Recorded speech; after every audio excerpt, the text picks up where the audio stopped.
Olá pessoal, tudo bem com vocês? Eu me chamo Marcos Queiroz, para quem não me conhece, e hoje nós vamos falar sobre um evento astrológico extremamente significativo, né? A entrada de Plutão em Aquário, né? Que ocorreu a partir do dia 20 de novembro agora, né? Esse trânsito marca uma nova era, né? E traz mudanças coletivas e individuais, né? Profundas, né? Relacionadas ao planeta Plutão e ao signo de Aquário. Quando a gente faz uma combinação dos significados dessas duas entidades astrológicas, a gente vai encontrar informações importantíssimas. E dentro dessa peculiaridade do que acontece agora, nesse momento, a gente tem informações importantes a dizer. E também, ao falarmos do que já aconteceu anteriormente, né, nessa situação, nesse trânsito, a gente tem algumas características que podem ser narradas, citadas e analisadas aqui por a gente, né? Então é um tema que merece nossa atenção, tanto do ponto de vista esotérico, quanto do ponto de vista esotérico astrológico, quanto também do ponto de vista histórico e psicológico, né?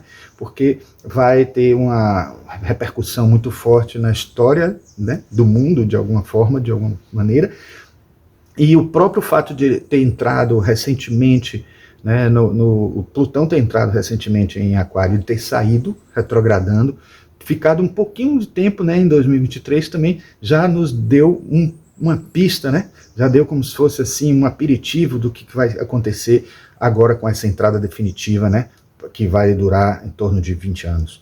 Então fiquem comigo aqui para saberem mais sobre esta situação que nós estamos falando aqui, e vamos tratar isso, né, logo depois da nossa vinheta.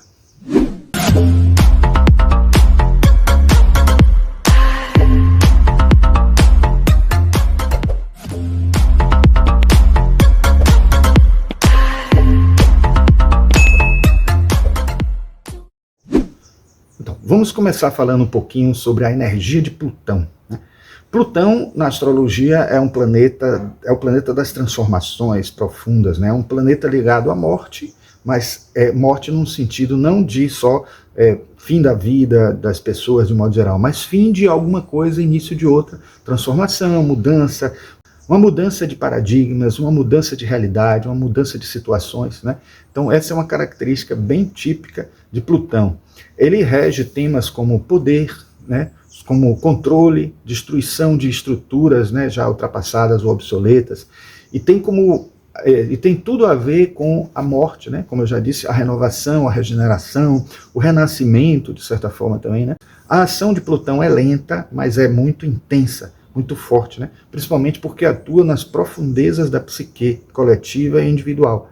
Então é um planeta transgeracional, não é daqueles planetas pessoais, aqueles primeiros planetas como Mercúrio, Marte, Vênus, etc. Então está depois de Urano, está depois de Júpiter e Saturno, então é um planeta que é de geração, então tem um período longo de passagem em torno do zodíaco, né? E além de tudo ele também está com um eixo diferenciado de elipse, né?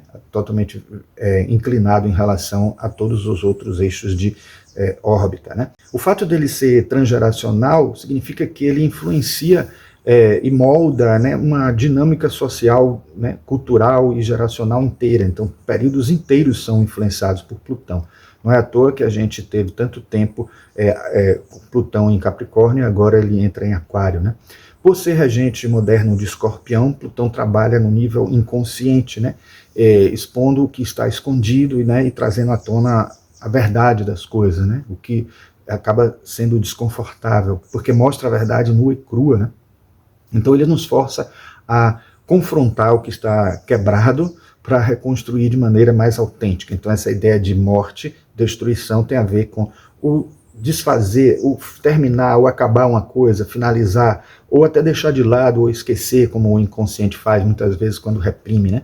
Então, segundo Ana Maria Costa Ribeiro, né, uma autora de livros de astrologia bem conceituados e muito interessantes, muito respeitados, ela diz que Plutão força uma transformação através de uma destruição.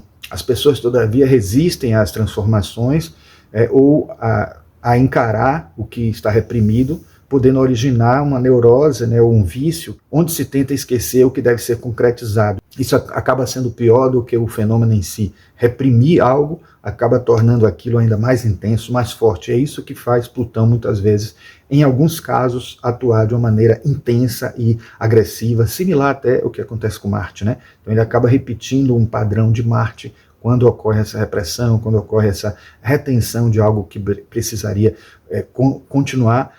Isso acontece geralmente com situações em que uma geração inteira vive uma realidade e depois tem que bruscamente mudar para outra, e essa mudança não é tão aceita, não é tão facilmente aceita, e isso cria uma resistência. Essa resistência é bem típica de Plutão, né? Então podem ocorrer certas atitudes compulsivas, né? E um exemplo delas é o que Jung chamou de personalidade mana. Isso é a inflação do ego, exatamente, né? Quando uma pessoa se acha poderosa e se vê como dominadora, né? Aquele que sempre está no seu direito, né? Achando que tem direito para fazer as coisas, né? E tanto pode ser Cristo como pode ser Napoleão. É o exemplo que a gente vê no trabalho de Jung, né? E forma-se um complexo de poder, né? Ou de até abuso de poder, a manipulação do poder, né? A pessoa que deixa de ser o indivíduo e chega a um ponto em que é impossível lidar com ela, né?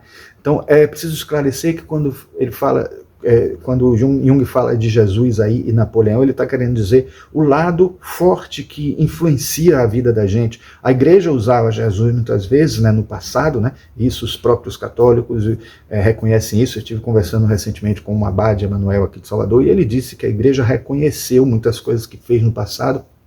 E uma das coisas que fez no passado foi justamente utilizar esse poder de influência que a religião tem, aquela coisa de ir para o céu e para o inferno, essas coisas, num sentido de manipular, de fazer com que a pessoa tenha domínio sobre a outra. Então isso tem a ver com Plutão, tem a ver com essa coisa de destruir uma vida, de pensar na ideia de que quando Jesus diz que deixar tudo e segue-me, né, isso é algo que tem que acontecer no íntimo, tem que nascer do íntimo da pessoa. E quando isso acontece como uma manifestação de poder, e ainda por cima, quando há um interesse em jogo, quando existe um interesse voltado a isso, perde completamente o sentido evangélico, perde completamente o sentido do que Jesus queria trazer para a gente.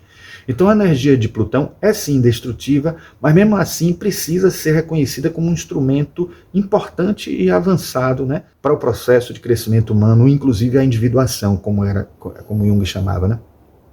Então é uma energia capaz de se aprofundar no inconsciente e, chegando lá, remover os principais obstáculos que podem impedir o nosso desenvolvimento.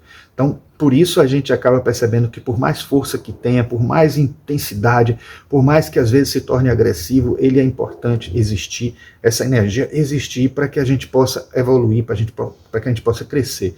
Não é à toa que é o último planeta, mesmo não sendo hoje considerado mais planeta, né? Mas é um último planeta que é a última chance que a gente tem para poder fazer uma transição, uma mudança, uma transformação, né? Ou até mesmo uma transmutação mais a nível profundo, a nível do inconsciente, tão profundo que vai lá no fim, né, do orbe, fazendo alguma coisa até diferente, porque a órbita dele é diferente, para poder ver se, e com isso a gente consegue atentar para o que precisamos fazer.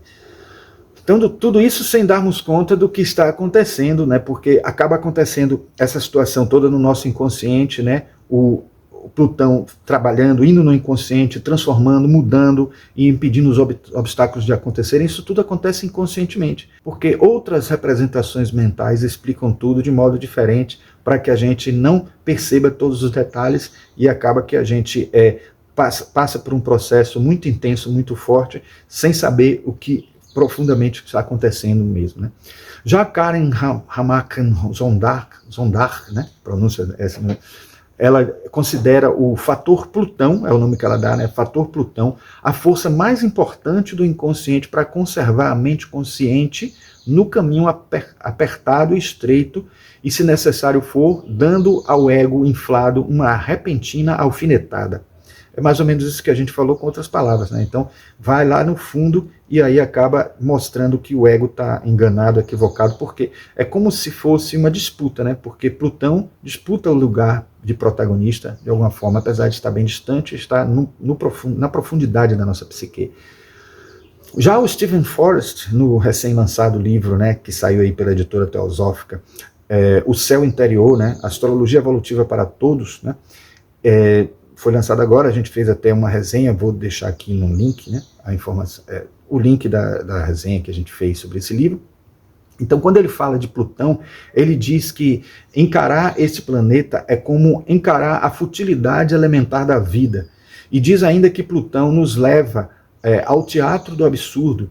Ele nos confronta com galáxias e supernovas, com eras intermináveis de tempo. E ele nos olha diretamente nos olhos, pronunciando o veredito final: você não é nada, sua vida é uma piada.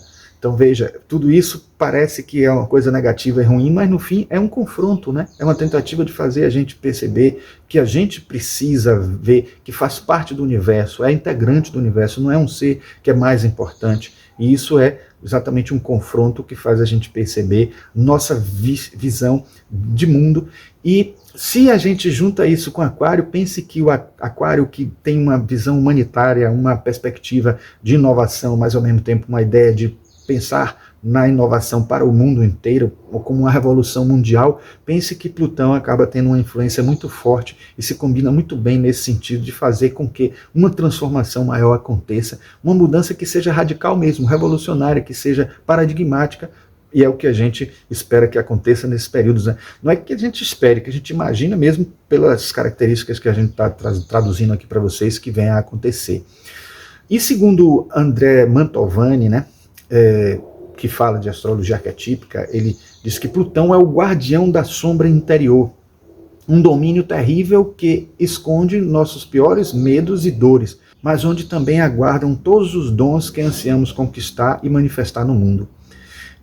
Em um nível terrestre, né, talvez agora boa parte dos segredos ocultos da natureza humana sejam revelados para a humanidade, mas às custas de uma mudança muito intensa de paradigmas. Claro que é exagero dizer todos os segredos, mas boa parte dos segredos que estavam ocultados a gente acha que vai conseguir perceber, até mesmo, quem sabe, por conta da tecnologia. A tecnologia já tem feito isso, né? Câmeras escondidas, gravações, etc. Já tem mostrado para a gente muitas coisas que estavam ocultas e que acabam sendo reveladas e alfinetam o ego, porque alfinetam as pessoas que estavam guardando o segredo daquilo, não queriam se mostrar e acabam se mostrando por conta de ter a sua verdade revelada, né? Mas também a inteligência artificial é algo muito forte que vocês vão ver aí, que tem a ver com esse trânsito, né? Mas a gente pode dizer antes disso que Plutão foi descoberto em 1930, bem na época em que o existencialismo estava em alta. Mas deixou de ser considerado um planeta para a astronomia em 24 de agosto de 2006, durante a 26ª Assembleia Geral da União Astronômica Internacional, a IAU, né, realizada em Praga, na República Tcheca, né. Nesse evento, a IAU redefiniu os critérios para classificar um corpo celeste como planeta, totalmente diferente do que é considerado na astrologia, porque para a astrologia todos os astros, esses astros principais que a gente tem utilizado, né, são chamados de planetas. Alguns preferem chamar de astros para não serem ridicularizados pelos astrônomos, né, mas com isso, essa mudança da IAU, né, de características para classificar um planeta, a gente acabou tendo a criação da categoria de planeta anão, na qual Plutão ficou incluído, né? Ficou classificado. Mas do ponto de vista astrológico, como eu disse, não mudou nada, né? Continua a mesma coisa. Plutão continua sendo um dos planetas a serem considerados no seu trânsito, tanto nos signos como nas casas, e também nos aspectos que ele faz com os outros planetas. Plutão ingressou recentemente em Aquário também, né? Foi a última vez que ele ingressou, em 23 de março de 2023, às 9 horas e 24 minutos, horário de Brasília, permanecendo lá até 11 de junho de 2023, quando retornou a Capricórnio devido ao movimento retrógrado. Então a gente, como eu disse no começo, tivemos uma amostrazinha, né, um aperitivozinho para entender o que seria o Plutão em Aquário. Agora ele entrou novamente em Aquário em 20 de janeiro de 2024, às 12h52 precisamente, no horário de Brasília, onde permanecerá até 2044. Mas a última passagem de Aquário, antes agora de 2023, ocorreu Entre 1778 e 1798, período marcado por intensas mudanças sociais e políticas, incluindo a Revolução Francesa e avanços significativos na ciência e na industrialização. Depois eu vou falar o que Marion Marsh e Joan McEvans falam sobre isso, daqui a pouco a gente vai falar também. Então, esse trânsito sugere profundas transformações coletivas, especialmente no campo tecnológico, social e político, impulsionando inovações disruptivas e rompimentos com estruturas tradicionais. É uma época que requer um olhar atento às questões éticas, ecológicas e às repercussões das revoluções tecnológicas. Olha aí, tudo a ver com, né, que a gente está falando aí, essas mudanças, inteligência artificial, certos programas que estão fazendo coisas que não faziam antes. Então, tudo mais sofisticado, tudo mais avançado, conseguindo fazer muitas coisas que a gente fazia com dificuldade ou até não conseguia fazer. Então, Aquário é o signo da inovação e do coletivo, isso é importante. A gente já falou de Plutão, agora vou falar um pouco de Aquário, né? O Aquário, por sua vez, é um signo fixo de ar, governado por Saturno, na astrologia tradicional, né, e Urano, na moderna. Ele simboliza a mente coletiva, né, a inovação, as revoluções sociais e as tecnologias disruptivas e a liberdade. É o signo que busca o progresso e desafia as convenções, muitas vezes quebrando padrões para construir algo mais alinhado ao futuro, né? Quando Plutão entra em Aquário, temos um encontro de forças transformadoras, né? Plutão traz a intensidade e a necessidade de regeneração, né, de transformação, de mudança de paradigma, enquanto que Aquário fornece a visão revolucionária e o foco no coletivo ao mesmo tempo. Então, quando junta essas duas coisas, a gente tem realmente uma mudança humanitária, revolucionária, transformadora e intensa, combinando as características dessas duas entidades astrológicas.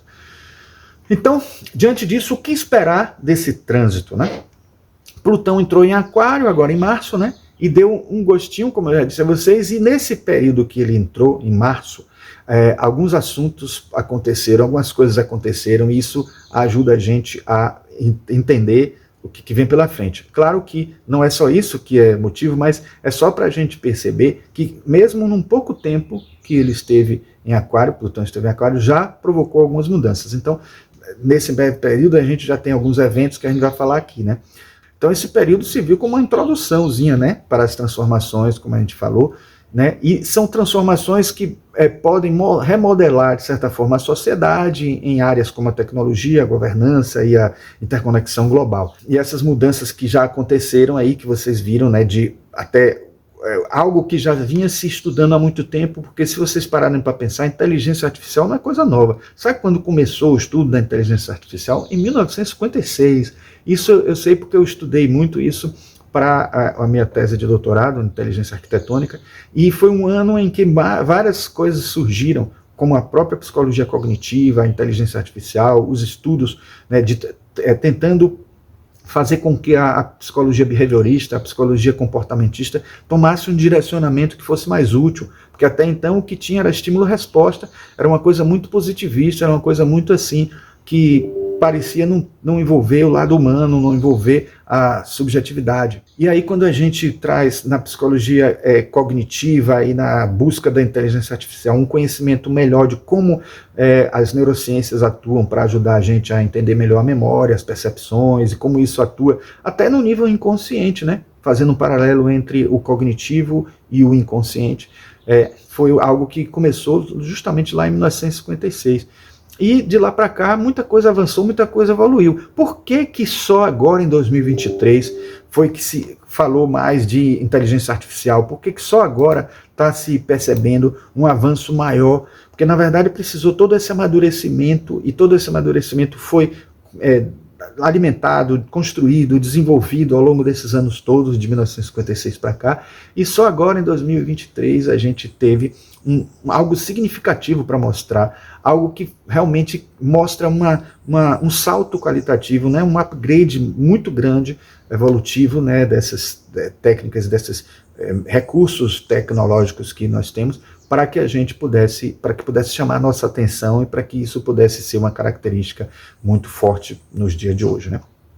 Segundo Marion Marsh e Joan McEvans, né, no volume 1 do curso básico de astrologia, aquele livro que a gente já comentou aqui, que ele foi assim, relançado, né, numa edição melhor, com qualidade maior. Segundo elas, a época em que Plutão esteve em Aquário pela primeira vez, em 1778, entre 1778 e 1798, foi a época da Revolução Americana, da Constituição, da Carta de Direitos da Revolução Francesa. Você vê que elas como americanas puxam muito pelo que americano tem. Mas claro que foi uma época realmente que os Estados Unidos tinha, né, tava no começo, né, da sua formação e tudo, estava se desenvolvendo politicamente, então por isso que faz sentido ela chamar atenção para isso, e os Estados Unidos, como o poder que teve depois, a gente entende como foi importante esses documentos que surgiram no começo. A Revolução Francesa nem se fala, faz parte da nossa história, né? O que trouxe de modificação social, humanitária, né, nesse período, foi muito grande. Então veja que tem tudo a ver a Revolução Francesa com Plutão em Aquário, porque é uma mudança revolucionária, humanitária, intensa, forte, provocando uma guerra. É quase o lado Marte de Plutão atuando também intensamente nesse processo todo que aconteceu durante a Revolução Francesa. Foi um período também da descoberta, isso que é curioso, a descoberta do descaroçador de algodão. Eu achei curioso terem chamado a atenção para isso, mas foi algo que também provocou uma mudança revolucionária, é algo pioneiro. O primeiro balão surgiu aí, o primeiro paraquedas, então os primeiros bancos foram abertos nesse período. O Herschel descobriu o planeta Urano. Então essas informações todas poderiam parecer aleatórias se todas elas não tivessem em sua história um toque de pioneirismo, tecnologia, né? Pioneirismo tecnológico, revolução com novos paradigmas e tudo mais, como a gente percebe nessas histórias, nesses acontecimentos, né, do período em que Plutão esteve em Aquário antes, né? Antes de 2023, inclusive.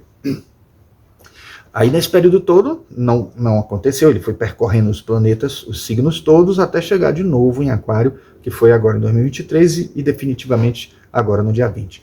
Então, as duas autoras desse livro, né, o Curso Básico de Astrologia, volume 1, elas dizem ainda que os indivíduos que têm um posicionamento de Plutão em Aquário, olhe bem, não é o trânsito, ele já está falando assim, um indivíduo que tem posicionamento de Plutão em Aquário, que poderia ser a mesma coisa, mas tem nuances diferentes, né, porque uma coisa é trânsito, outra coisa é o planeta posicionado no signo, na data de nascimento, na carta natal.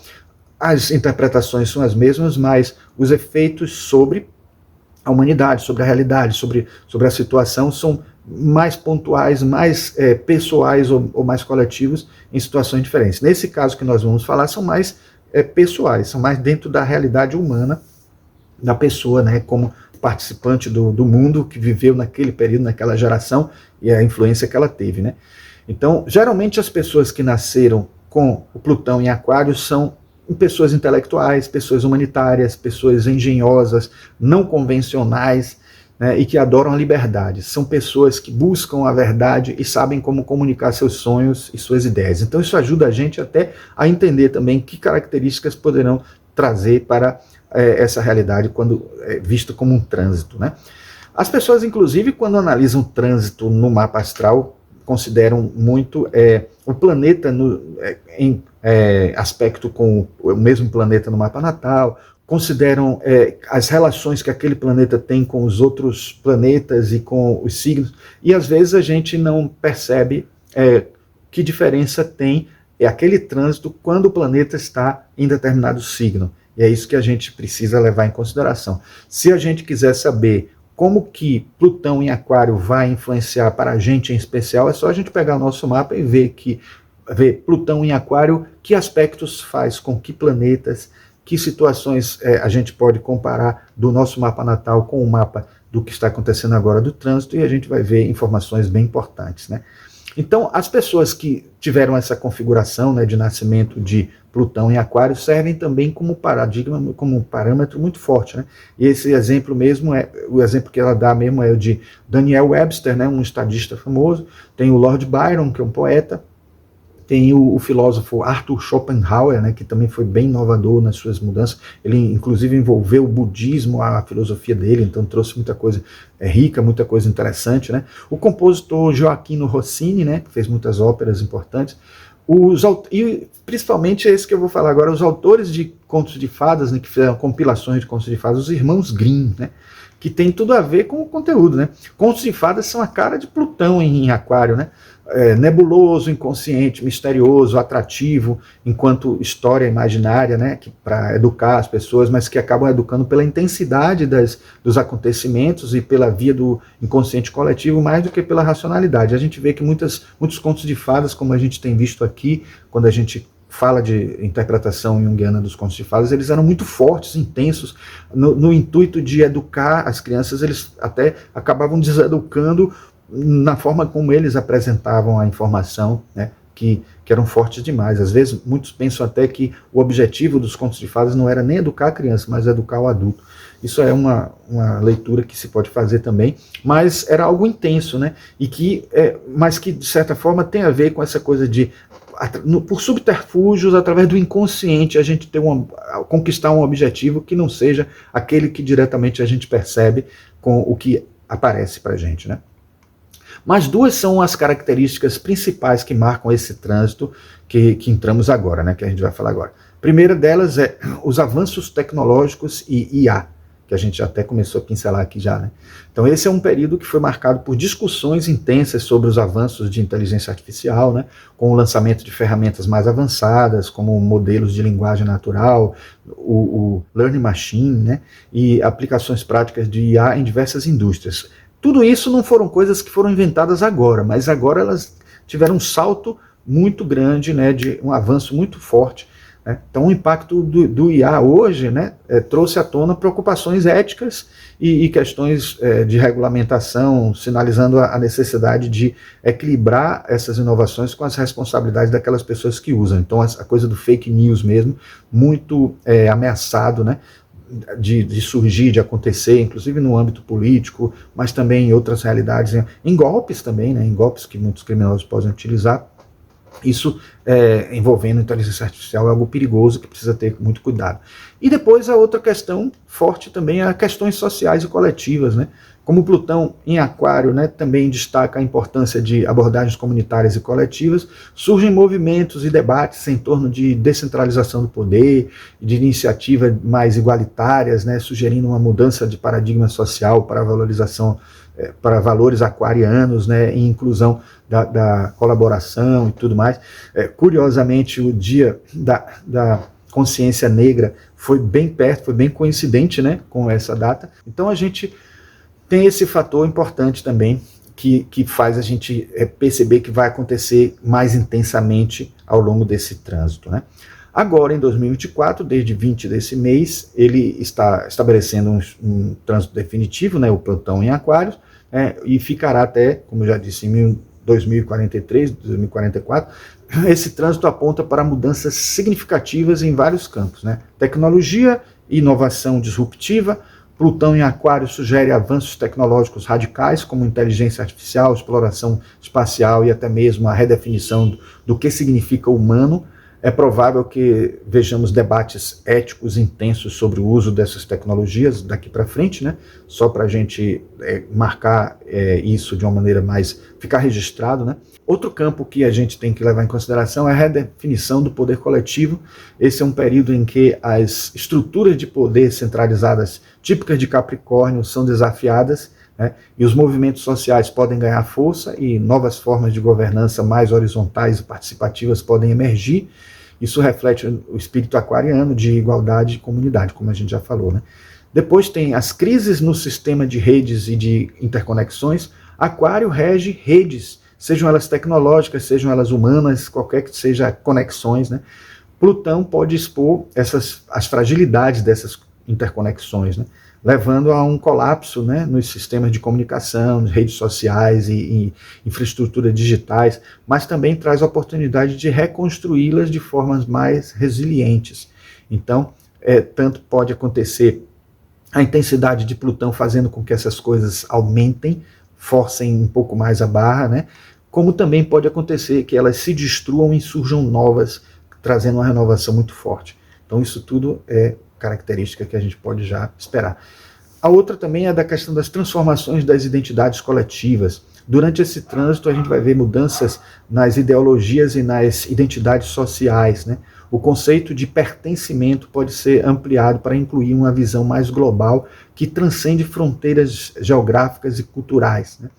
Para vocês verem mais ou menos como é que fica a configuração das efemérides, eu estou usando as efemérides ainda em livro, né, que eu encadernei uma que vai até 2025, então ela aqui vocês podem ver, né? Então eu vou mostrar para vocês aí como é que a gente consegue identificar o período em que a gente passou agora em 2023, né, rapidamente pelo trânsito de Plutão em Aquário, e depois a gente aí voltou para Capricórnio, retrogradando, e mais tarde agora, né, há poucos dias atrás, a gente teve o retorno dele para Aquário, né, o retorno não, a invasão de novo em Aquário, e a gente pode perceber claramente aí pelo zero, né, o ângulo zero aí, onde vocês podem ver na imagem que eu estou mostrando para vocês, acontecendo exatamente esse trânsito, né, em Aquário, surgindo, começando em Aquário. Bom, uma coisa também que é importante a gente levar em consideração é o impacto individual e como isso pode afetar você que está aí do outro lado, né? No mapa pessoal, no mapa astral de vocês, o trânsito de Plutão em Aquário será mais significativo se você tem planetas ou ângulos importantes nos signos fixos. Aquário, Leão, Touro, Escorpião. Ele pode ativar transformações intensas nos temas relacionados à casa em que Aquário está no seu mapa natal. Por exemplo, se Aquário está na casa 1, que é o ascendente, né, você pode passar por uma reinvenção pessoal com mudanças profundas na identidade e na forma como se apresenta ao mundo. Então, isso é muito forte, né? Você pode ser uma outra pessoa, vamos dizer assim, para o mundo nesse momento agora de trânsito, né? Se esse planeta, esse trânsito acontece na comparação com o seu mapa natal na casa 10, o foco pode ser na carreira e na posição social, né, com um colapso ou renascimento de seus objetivos profissionais. Pode ser que mude completamente a sua maneira de agir profissionalmente, pode ser que você mude de trabalho, mude de emprego, mude completamente a maneira de agir dentro do seu trabalho, melhorando ele, né, ou destruindo algumas coisas que não estavam bem, né? Ainda que inconscientemente, né? É bom que a pessoa perceba, porque isso já pode estar até acontecendo há algum tempo e se manifestar mais fortemente agora, né? Se for na casa 7, né, tem a ver com os relacionamentos, né? Então podem haver transformações muito fortes nesses níveis de autenticidade, né, de ligação, de conexão, de revelação, de transparência com as pessoas, de modo de agir com as pessoas, o modo de lidar com o relacionamento pode mudar muito fortemente se esse trânsito estiver acontecendo exatamente coincidindo no mapa natal de vocês na casa 7, certo? A mensagem para a reflexão esotérica que a gente pode dar a vocês é que, do ponto de vista esotérico, Plutão em Aquário nos chama a transcender o ego e a pensar no coletivo. Ele desafia nossas noções de separação e nos lembra que somos interconectados, justamente pela característica de Aquário que faz essas conexões, né? Essa é uma oportunidade de explorar as ideias aquarianas de fraternidade universal, tão caras, vamos dizer assim, a uma pessoa que tem uma vida voltada para a evolução espiritual, para uma mudança espiritual, né? Plutão nos desafia a olhar para dentro e a transformar não apenas nossas sombras individuais, mas também as sombras da sociedade. Então a gente acaba tendo uma responsabilidade de atuar de uma maneira pioneira, de uma maneira que possa ser significativa em relação aos que estão à nossa volta, né? Então ele nos convida a participar ativamente da construção de um futuro mais consciente, intenso, menos conservador, instintivo até certo ponto, com muita energia e desapegado, né? Energia, entendendo aí a libido como energia psíquica, né? Então, esse direcionamento da sexualidade, direcionamento da libido para uma energia ativa em relação ao que a gente precisa fazer, em relação a criar coisas novas, positivas, inovadoras, diferentes, inventivas, né? Alinhando com os princípios de justiça, inovação e coletividade que Aquário traz para a gente, né? Então, gente, e aí, o que vocês acham que Plutão em Aquário vai trazer para vocês, né, para o mundo, né, para a vida de vocês, né? Deixem a opinião de vocês aí nos comentários, digam se realmente alguma coisa já está acontecendo com vocês, se vocês se encaixam em alguma dessas situações que a gente falou aqui, se vocês já estão vendo alguma coisa, se teve alguma coisa que faltou eu falar sobre esse trânsito de Plutão em Aquário, né? E se gostaram do conteúdo, não esqueçam de curtir, né, de se inscrever no canal e apertar o sininho aí para que a gente possa ter vocês conosco toda vez que a gente lançar um vídeo, vocês receberem uma notificação de que a gente lançou esse vídeo, certo? Então, agradeço aqueles que ficaram até o final, né? Façam comentários, participem, convidem outras pessoas que vocês acham que têm ligação com esses temas aí, tá? E nos vemos no próximo vídeo. Até a próxima.